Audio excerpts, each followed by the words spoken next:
Young and Beautiful by Velvetoscar on EU3, Chapter 9. Louis awakens the next morning with a head that may have the potential to spontaneously combust.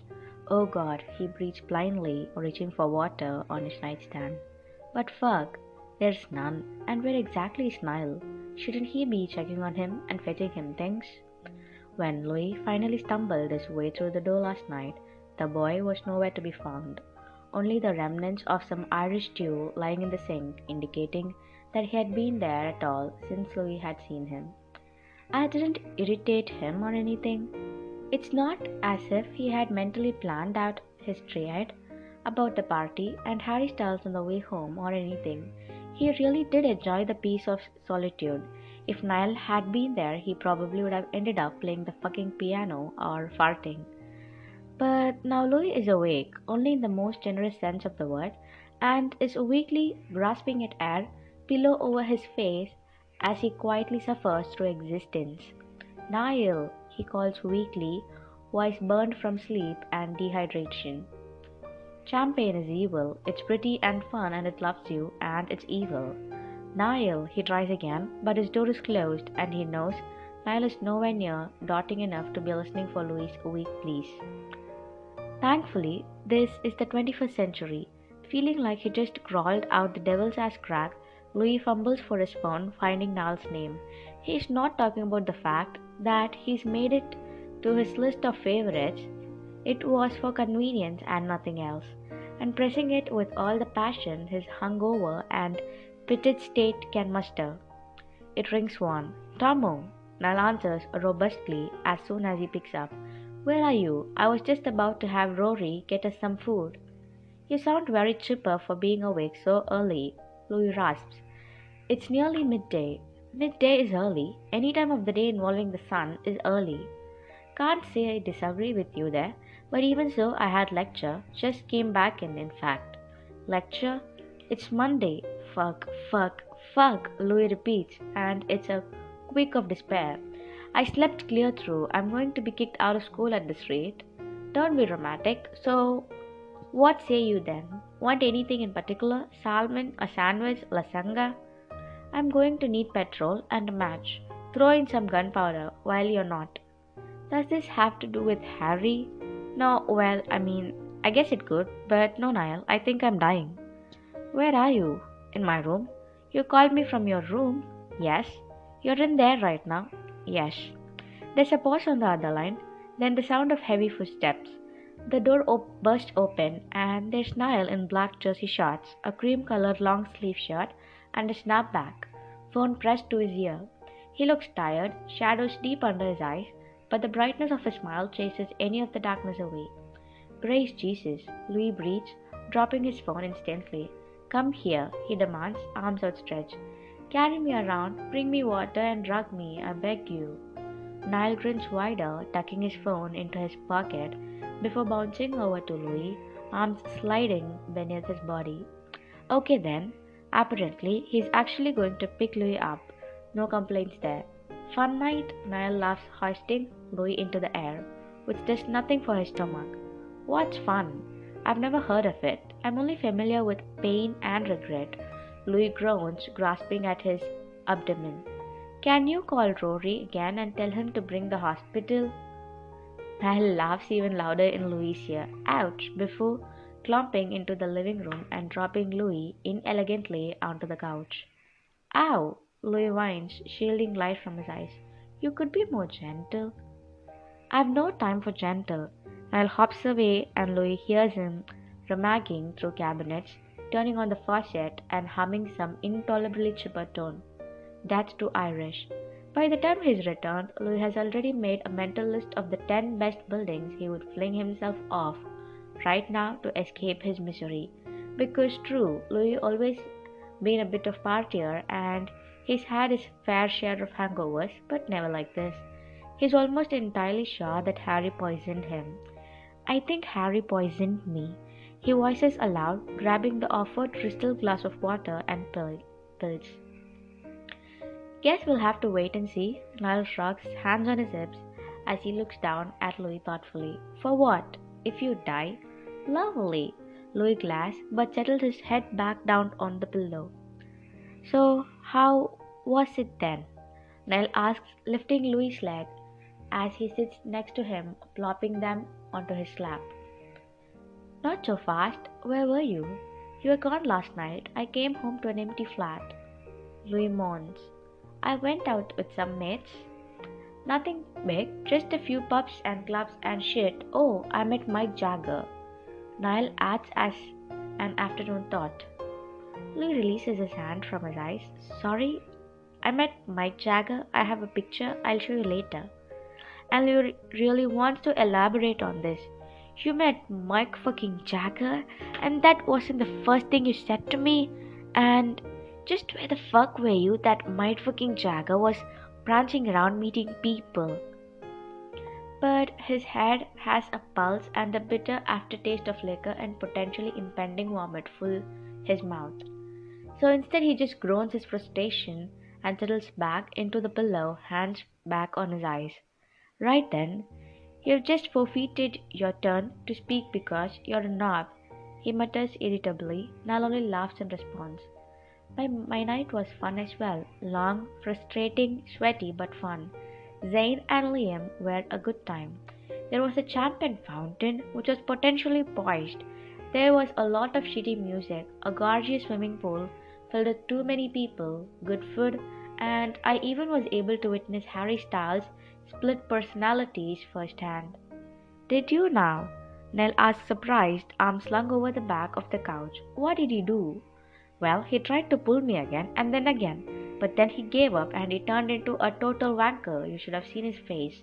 Then later, he climbed onto the fountain and started screaming things, and he looked like he was on the verge of mental collapse.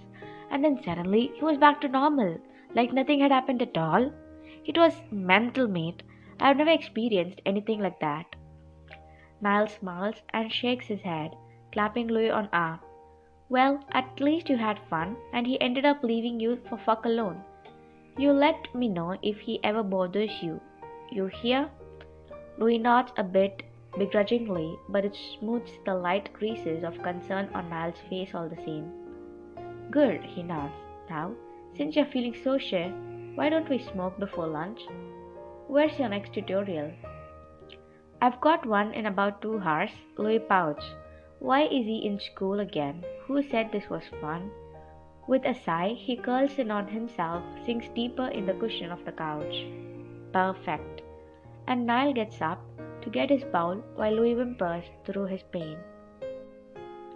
You think you'd want to be a better student? Niall strains as he keeps the smoke held in his chest, passing the small glass fixture to Louis.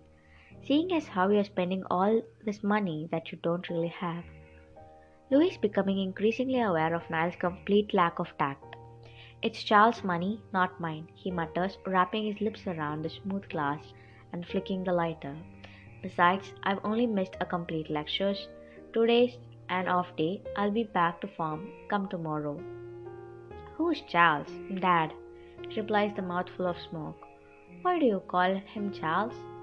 Why do you ask so many questions? Louis coughs as the smoke spews from him in waterfalls, vision blurring. Hey, can you get my phone? Nell agrees, eyes red and little, and heaves himself up off the couch. His movements are less hyper, more measured, as he strides to Louis' room. He comes back a moment later with the prize in tow. Thanks, mate, you're the best, Louis says absently, flicking it on. And oh, text from Liam. Picnic today at 4 p.m. Wear blue. Wear blue? Louis repeats, raising his eyebrows. These blokes are something else, aren't they? Bossy. Niall smiles hazily. Anyone born into money is bossy. Well, I know that you are, he nods, born that way, but you should go. You're coming with me?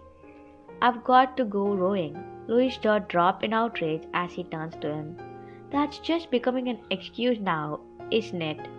Damn it, Niall chuckles, stretching his legs. But I promised them you'd come. Now, you look rude. You can't be rude to Zayn Malik. I'll go next time. I mean it. He adds a Louis wry glare. I think I'm going to quit. Why, because you miss me? Louis teases, crunching his face. Which maybe hurts. his still slightly pounding brain, and smashing it into Niall's neck, who laughs and wiggles away. Too much rowing, he explains amidst chuckles, then gets up, ruffling Louis's hair on his way past. You better not be going to that damn pian. But Louis is cut off by the beginnings of 1,000 miles. I'm going to smash that thing, he grumbles to himself as he collapses onto the couch face down. And if his head begins hurting a little bit less, at the tinkling notes, Louis will never admit it. When Louis goes to lecture that day, like the good boy that he is, Niall was trying to convince him to play football instead. He hears Zayn's name repeated among the swirls of whispers over and over and over. I saw Zayn Malik today. Zayn Malik just invited me to the party. Did you know Zayn Malik had his boy throw Gilbert Fop into the lake? Zayn Malik shags everyone at his parties. That's why he only tells all the pretty girls go. I just heard Zayn Malik telling someone that he bought a share of the school so that he could co-manage it with his father. Oh my gosh, Zayn Malik just threatened to hire hitmen because a boy cut him in the queue. And it goes on, each whisper more outrageous than the next. The first dozen times Louis calls them out. Don't be an idiot, he snaps at the cluster of giggling girls, Louis Vuitton bags pressed to their chest, hair glimmering. He would never say that. Stop spreading that shit around. But he's only met with blank stares before they return to their conversation in full animation. It's going to be a long day. And though Louis shouldn't listen, really shouldn't take any of it to heart, he can't help but feel a mixture of annoyance. He probably knows Zayn better than any of these boys and girls, and Zayn is nothing like he's painted out to be, and curiosity. Because even though Louis gets on with Zayn and has grown increasingly fond of him, in two instances they've knocked about, he doesn't really know him. And Louis has never been the naive type. He knows that people are capable of many unsuspecting things. For all he knows, Zayn really could have hired a hitman, because he grew impatient waiting for his latte. It's entirely possible, and Louis really can't make an argument one way or another. The boy certainly has the power to do something to that effect. Feeling a little dazed, because what has his life become? Louis spends the rest of his tutorial on a half days envisioning the various scenarios in which he would be moved to such extreme measures as to hire a hitman. I'm off to go to club now, Niall greets as soon as Louis comes through the door, dazed from having heard far too many playwrights' names in too short a time. Can't they just stop at Shakespeare? Isn't he the only one that really matters? Why is he in drama again? Row, row, row your boat, Louis sings and mumbles, pumping a falsely enthusiastic fist into the air as he dumps his shoulder bag on the floor and kicks his shoes off. Have fun at your picnic. Good luck with Harry. Text me if you being a cunt, Niall says, blue eyes pointed in authority, and Louis can't help but laugh. Stop fussing and get on. I mean it though. Text me if there's trouble. Promise? Will you just go? Promise? Louis literally kicks Niall out the door and slams it in his face. I promise, he shouts through the heavy wood with a grin and roll of the eyes. He hears a Niall muffled, damn straight, before his footsteps recede into nothing. And now it's Louis versus picnic. First and foremost on the agenda, the outfit. So Louis bustles to Niall's closet. Once Louis probably garbed, blue button-up, grey skinny jeans and leather shoes, and has received a helpful phone call from Liam. Meet at our rooms and don't bring anything except yourself. He exits his flat, the knowledge that he needs to do his homework at some point tonight tucked in the back of his mind. He retraces his steps from that very first luncheon, finding his way to the tower and winding his way up to the steps until he meets with that familiar oak door, stood ajar in the exact same fashion as it had been only a few short days ago. The party started. I'm here, Louis calls, pushing the door open. Liam is standing by the window, bedecked in a sky blue waistcoat, pristine white button-up underneath, and sky blue slacks, efficiently texting on his BlackBerry the light from the window illuminating his right side, before he looks up with a happy grin at Louis's arrival. "Louis!" he exclaims, sounding genuinely excited. Louis categorizes Liam as a puppy, Niall the dragon, Zane the snake, and Liam's the puppy. And considering the puppy is in love with the snake, it all makes for a very interesting scenario. Speaking of the snake, Zane stands on the other side of the room in front of the mirror above the fireplace, carefully fixing any and all the hairs that are out of place, face curious and full of concentration. He looks as if he's been ripped out of Fashion Mag, the spitting image of perfection in cornflower suit, sapphire cuff clicks, and white leather shoes. That Louis may or may not be salivating over, his signature fedora rests on the mantel. "Hey mate," he deadpans as he fusses with a particularly stubborn stand. "Glad you could come." He doesn't exactly sound excited, he never does, but the boyishness in his tone is warm and at ease, and Louis smiles, wondering how he could have questioned his character. Of course, Zayn Malik wouldn't hire hitmen. What even were these rumors? He's not kind of snake that wraps around unsuspecting throats and strangles the life out of helpless victims. He's the kind that lies in the sun and winds down the garden paths, peering curiously at you from the thistles. "So glad you came," Liam emphasizes, walking up to Louis and shaking his hand. Louis looks down at their hands. "Do we have to do this every time we greet each other? 'Cause I gotta be honest, I'm not a fan." Zane chuckles. "Oh," Liam says in surprise, and immediately lets go of Louis' hand. "My apologies, habit I suppose," he reasons with a smile, before his eyes return to their squintedly. "Well, shall we? Zane darling, are you ready?"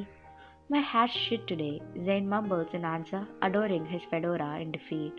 Liam smiles fondly, immediately walking over and standing behind him, hands on his shoulders. They lock eyes through the mirror, and Liam's grin widens as he rests his chin on his shoulder. "Your hair is never shit. I think you're perfect, but we should go before the flowers wilt." With a reassuring press of lips to Zane's neck, Liam guides Zane over to Louis, who watches the pair with a stubborn fondness in his chest. He's not a sap, never was, but even a block of ice would admit that they are cute. "Off we go then, lads." Louis smiles, allowing them to walk ahead, before following closely behind and smiling contentedly at the thought that Harry Styles is nowhere to be seen. He should have known that a picnic with Zane and Liam was less of a blanket on the ground and more of a white bistro tables and salmon tablecloths with wine and chocolates and violins. And let's not forget the piano. You bought a fucking piano? You actually called someone to deliver a piano to your picnic? Louis questions, disbelief bugging his eyes. "Of course, every picnic needs a piano," Liam laughs. Zane's own pressed grin admires Louis. "Do you play?" he asks mildly. "Not even a little bit. Niall tried to teach me, but it didn't do anything but piss me off." "Do you sing?" Zane classically trained. Liam gushes, smiling over at him like he's the sun. "Are you now?" Louis asks, genuinely intrigued. "That's brill. I've always wanted to sing." "We'll make a night of it," Liam exclaims happily. "He sings too," Zane says by the way of explanation, "a lot." "Not that much," Liam protests, "just when the opportunity arises. Now, can we get you anything to drink, Louis? Please take a seat." Louis obliges as he takes in his surroundings. It's a beautiful clearing by the lake, the grass green and soft, wildflowers peppering the landscape. There are soft willows grazing in the wind, ivy twining up the trunks, and the soothing sound of water licking at rocks blends perfectly with the violinists. It feels alarmingly like a wedding. It's a gorgeous place, though. They drove there, Zane taking out that antique car that Louis had seen on the first day he'd arrived, and he feels the teeniest bit smug about being right. He knew it was them in that car. He also realizes with a hit of annoyance that the curly head that has been laughing in the back, balancing on top of the seats and thrusting the campaign, yeah, that was Harry, of fucking course. But he's not thinking about him right now if he doesn't have to. And it's a ways from school, but not incredibly far, tucked enough away that it feels private and different. Have some wine and a cigar, Liam offers, taking the seat next to him. Don't mind if I do, Louis says, smiling sunningly up at the gentleman pouring his glass as Zane slides him a thick, meaty cigar that cost more than his shoes. With a warm breeze ruffling his hair, the undertones of cigar smoke permeating the smell of blossoms and cheese, and sunlight that catches on his eyelashes and throws prisms off the crystal. Speckling the world with rainbow droplets, Louis finds himself falling in love with the way Zayn Malik holds social gatherings. And okay, maybe he understands the dress code now. The various blues of their outfit complement the grass and sky perfectly, brightening the atmosphere and providing for perfect pictures. There are his people, they understand him. You throw a lovely picnic, Mr. Malik. Louis smiles, downing another glass of Pinot Grigio and selecting yet another cigar. I've been told as much. Zane smiles, lounging in his car and occasionally looking over to Liam, who has begun playing the piano. I notice none of the lads are here, Louis says through the cigar between his teeth as he attempts to light it against the breeze. Zane leans over and cups his hand around the end until a successful flame is established. Harry's on his way, he smirks, if that's what you mean. Who, Harry? Never heard of him. Louis clips, breathing out the woody smoke. I haven't invited the other lads. I can though, if you like. Louis shrugs. Up to you, mate. It's your picnic. Actually, it's yours. He stares at Zane. What do you mean? Liam asked me to have this in your honor. Didn't he say?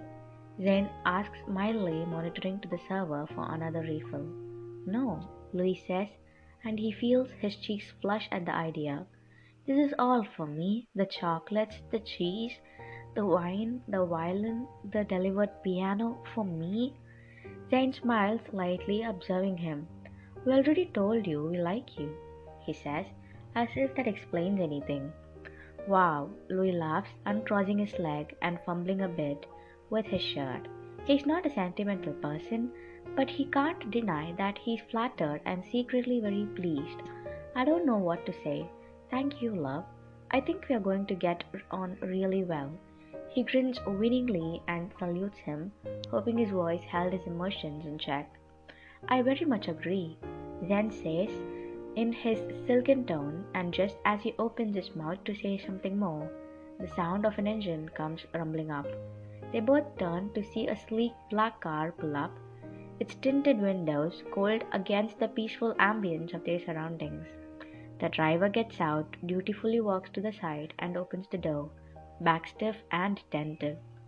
Louis' disappointment begin to prickle already, because who else could this be but one person? And yep, Harry Styles, wearing a sapphire blue velvet suit and silver bow tie, holding a cluster of white lilies, climbs out of the car, his thick curls catching in the wind and light, his venomous smile blooming as he takes in the scene before him. But he's not alone. 5 girls follow him. 5. Louis bites his back, the surge of annoyance that floods him, and instead settles for another swig of wine. This is going to be fun. Louis breathes through gritted teeth and then glances at him with a light smirk. Harry, then greets lazily, head tilted to the side. Well, hello there, beautiful. Harry purrs and passes one of his lilies to him as adapts a kiss to his lips. Hold this all the times. Lilies make everything better, and I refuse to talk to anyone who isn't holding one. And for fuck's sake, Louis bites back yet another surge of distaste with yet another gulp of wine.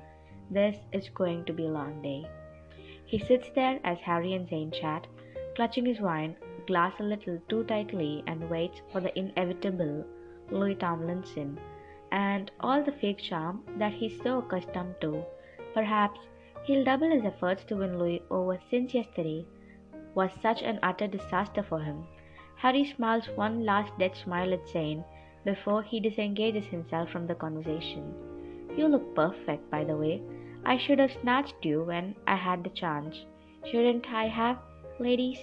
Harry grins, his arms sliding over the shoulders of the stack of girls on either side of him as Zane's smile falters very momentarily. Odd. We're all very impressed. Louis grumbles quietly, rolling his eyes. And there he's spoken. Now he's going to get the classic Harry act and have to deal with. Liam, love, Harry called suddenly, looking straight through Louis and walking past him as if he were an insect on a log. What the fuck? Apple Louis twists in his seat and watches him depart with his harem, hoping very much that his jaw is not to drop. He whips back over to Zane. He just ignored me? That wanker just ignored me? Zane shrugs. He does that sometimes, probably for the best. Of course. No, of course you're right. I'm happy he's not talking to me. Louis fake laughs before delving into half-assed conversation with Zane, fervently ignoring the outrage and wounded pride that have settled in his bones. Harry ignores Louis throughout the whole fucking picnic. He also chooses to give lilies to every single person, even the servers, except Louis. Even when Louis whips out a bitchy comment, it's met with a complete indifference, Harry opting to either check his phone, sip his wine, or bury his giggling face into one of girls' necks. It's great, really, splendid even. So Louis texts Niall, "That fucker is acting like I don't exist. He is ignoring me." Soon his phone aligns. "Congrats, goal accomplished. Have fun, mate." And no, that wasn't helpful at all. But Niall is right. He is. Louis needs to appreciate being ignored by the single most repulsive human being on the planet. So stuffing his cheek with chocolate, Louis stands up and joins them around the piano, Liam still playing, his Lily trapped on his lap, and Zane sat next to him, still clutching his. Harry, who now has one of his buttonhole as well as his fist, and the prostitutes engulfing them. "You should try them out. They are lovely," Harry says, petting the girls beneath their chins as they coo. And fuck no, he better not be talking about those girls like that. Zane shakes his head with a light laugh. "You're not interested in new girls, Harry. They're all yours." Okay, fuck, that's it. No more restraint. You do realize those are people and not objects, Curly, and they're not to be tried out. Louis bites, folding his arms and staring hard at Harry. Harry's grin freezes, eyes fixed on one of the girls. His expression transforms to one complete annoyance, but he doesn't look at Louis. The blonde cranes her head to look at Harry, clearly unimpressed, and not so subtly asks with distaste, "Who's that?" "Nobody," Harry snaps, then returns his gaze to the piano. Louis' tendons seize, his temper flares, and he begins a slow and steady mantra in his head. "I will not attack Harry Styles. I will not attack Harry Styles. I will not attack Harry fucking Styles." It's not calming him at all, but it is preventing him from smashing his face in dirt. The conversation continues, Louis firmly excluded. Once in a while, Liam will ask him a polite question, features set in a smile. His answer is usually cut short by Harry, however, who manages to fill the space with superficial, ridiculous comments. At one point he drawls, "I want to get drunk and look at myself," to one of the girls, and only agitates Louis further. "What happened to Cleopatra?" Louis suddenly asks, glaring full on at the bastard. Louis sips his wine and stares at sky. Zane found him perfect home. Liam smiles. He was even able to keep him name. "Was he?" Harry suddenly asked, seeming genuinely delighted. "Yeah, they loved it." "I hate the world," Louis grumbles, but doesn't press the subject further. The conversation continues in this manner, Harry telling them all about how Native American necklaces are his new thing, and repeatedly showing the one he's wearing underneath his starched collar. "My father has a whole collection I didn't even know about. Mine now." Harry winks, stuffing the arrowhead and feathers back underneath his shirt. "What do you mean, mine now?" Louis once again spits, and he curses himself and his complete lack of control over his temper. Unsurprisingly, Harry completely ignores him. Is this back home? Liam asks, looking up. Harry's smile catches instantly. For a moment, he stares at Liam, eyes lost, the cocky glow of his face replaced with almost imperceptible tension before he blinks rapidly and averts his gaze. Yes. The answer is short and packed with the pressure that lies just beyond reach, as if locked away in a chest at the bottom of the sea. It surprises Louis enough to stare closely at Harry and his brief bite of lip, and whereas Harry, charm usually resurfaces instantly, he appears to be reassembling himself with slight difficulty. Zayn watches closely. Would you like to sing a song, Harold? He asks, voice gently enough to invoke Louis' curiosity, because what does he know? What do they all know? Niall had said this was a bit of a loose cannon, but there's something intangible that suggests there's more to the story. So Louis watches Harry and those eyes that reflect nothing. I don't sing during the day, if you'll excuse me, lads, Harry says, tone flawless but expression still of Hitler, and glides away, girls in tow. Eventually, Harry returns to normal preening, cracking bad jokes, and making odd observations, so any curiosity Louis had begun to feel for him has successfully evaporated, his annoyance back in place. Which is when, of course, Harry approaches to Louis for the first time. Well, more Zayn than Louis, but Louis is right there, so it still counts. Zayn, precious, Harry rumbles, the word tripping. I don't suppose you have any herbal jazz cigarettes on you, do you? His grin is mischievous and sly. What the hell did you just ask for? Not on me. No, sorry mate. Harry purses his lips, eyes never leaving Zayn, his shoulder tensing with annoyance. Does he? He then asks, jerking a thumb in Louis. Wow. Zayn looks to Louis. Louis mate, do you have any weed? No. Louis says and allows the word to soak with his irritation. Harry's brows furrows. How about pills or anything like that? Does he have those? He asks Zayn, who is now apparently playing messenger. Zayn looks to Louis again. Do you have any pills? Louis smiles out in impatience and places a gentle yet firm hand on Zayn's shoulder. I hear him, love. Zayn nods and continues to look expectantly at him, while Harry looks expectantly at Zayn. And no, I'm fresh out of narcotics. Harry scowls, drowning his glass of wine in one go. Well, he sighs, licking the remnants of the purple liquid off his rubby lips. Thank you for your trouble, beautiful, but I best me on my way. So soon. I thought we were going to serenade us when the sun went down. Zayn muses.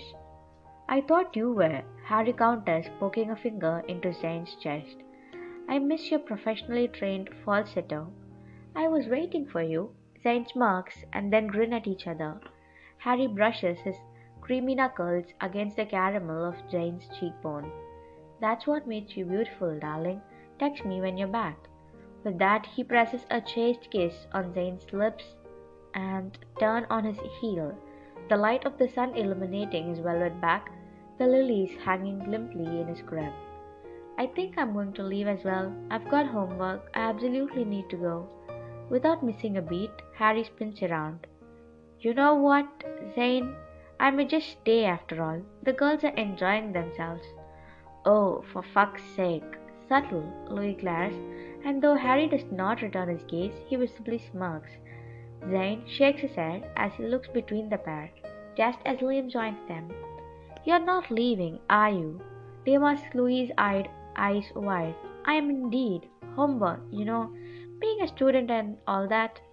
Can't you just get somebody do it to you? Just for tonight. He's a good student, our Louis. Likes to do his homework himself, don't you? Zayn asks. Not really, no. But I need to try because I need to do good here. So lads, it's been a pleasure. Louis smiles, clapping Zayn and Liam on the shoulder. Harry busies himself with a cufflink. Tomorrow, Liam says before Louis departs, we are having a tea party at 3. Zayn's room, you must come. I'll text you a reminder. Louis nods and begins walking towards the road, getting out his phone to call Niall. Sounds good. I'll see you then, lads. Let me drive you back. Liam suddenly calls, jogging to catch up with him. Oh, Louis says surprised. You don't have to. I'd be happy to, Liam says, cleanly teeth perfect. It gives us a chance to talk. All right then. Louis laughs, stuffing his phone back into his pocket. As you wish, love. Thanks. Liam beams and holds Louis' door open for him. Any time at all, he replies and smiles at Louis for a bit longer than is necessary before getting into driver's seat and starting the car. Liam Payne just asked me if I wanted to have a threesome with him and Saint Malik. Louis shrieks as soon as he bursts through the door to his flat. Nell starts up from the tub of gelato he is currently devouring by the counter. Giant headphones showed on his head. He flicks one off his ear. What? Liam Payne just asked me if I want to have a threesome with him and Zayn Malik.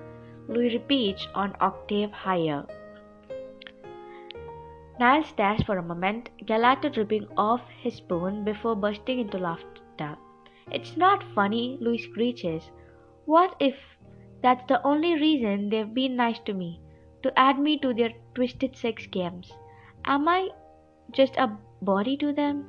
Mate. Niall guffaws, nearly doubled over.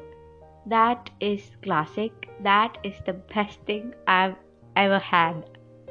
Ever heard, ever. Louis folds his arms and glares. Are you finished? No. Niall manages, pounding a fist on counter. Great. Louis breathes with roll of eyes. I'm serious though, Niall. What kind of people are these? I was just beginning to like them. I'm sure that's not the reason they like you. Niall chuckles, his laughter finally dying down as he wipes tear from his eyes. Did you agree? Of course not.